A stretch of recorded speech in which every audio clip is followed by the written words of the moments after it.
নির্বাচনী প্রচারের মঞ্চে আবারও তৃণমূল সুপ্রিমো মমতা বন্দ্যোপাধ্যায় নিশানায় কেন্দ্রের মোদী সরকার। বৃহস্পতিবার পাণ্ডবেশ্বর জনসভা এসআইআর প্রসঙ্গে কমিশনের কাজে সমালোচনার সঙ্গে বর্তমানে দেশের জ্বালানি সমস্যাও উঠে এলো তার বক্তব্যে। গেরুয়া শিবিরের বিরুদ্ধে দেশে মানুষকে লাগাতার হয়রান করার অভিযোগ তুলেছেন মমতা।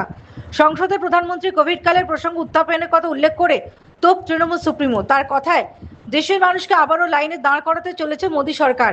এদিন প্রচার মঞ্চে বিজেপির বিরুদ্ধে ইচ্ছাকৃতভাবে লকডাউন পরিস্থিতি তৈরির অভিযোগ আনলেন নেত্রী।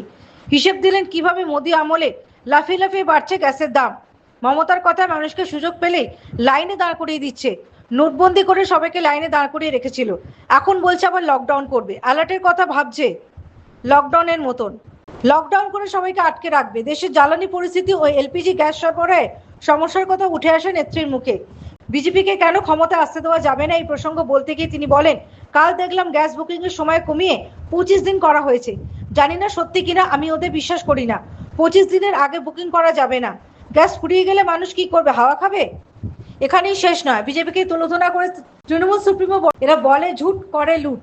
লকডাউন করলে করবে, ওসব নিয়ে ভাবি না। কোভিডে যখন লড়াই করেছি এখনো পারবো।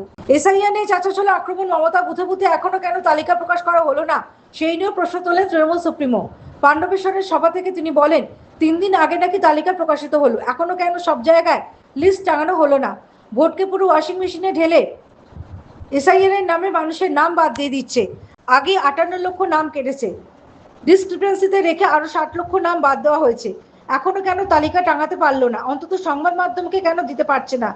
এই প্রসঙ্গে বিচারাধীন তালিকা থেকে নাম মূল এসআইআর খসড়ায় ওঠার কর্তৃত্ব জোড়াফুল শিবিরকে দিয়েছেন নেত্রী। মমতার কথা, যদি বিচারাধীন 40% নামও ওঠে তালিকায়, সেটা আমাদের ক্রেডিট। লড়াই করে ছিনিয়ে এনেছি, সুপ্রিম কোর্টে গিয়েছি, দিনের পর দিন রাস্তায় পড়ে থেকেছি। একই সঙ্গে তৃণমূল সুপ্রিমো এসআইআর এর নাম বাদ পড়া বৈধ ভোটারদের আশ্বাস দিয়ে উকিল জোগাড় করে দেওয়ার প্রতিশ্রুতি দিয়েছেন। তিনি বলেন, কর্মীদের বলবো যাদের নাম বাদ গিয়েছে তাদের থেকে যাবতীয় নথি নেবেন, বিনা পয়সায় উকিলের ব্যবস্থা করে ট্রাইব্যুনালে পাঠাবেন, যাতে কারোর নাম বাদ না যায়।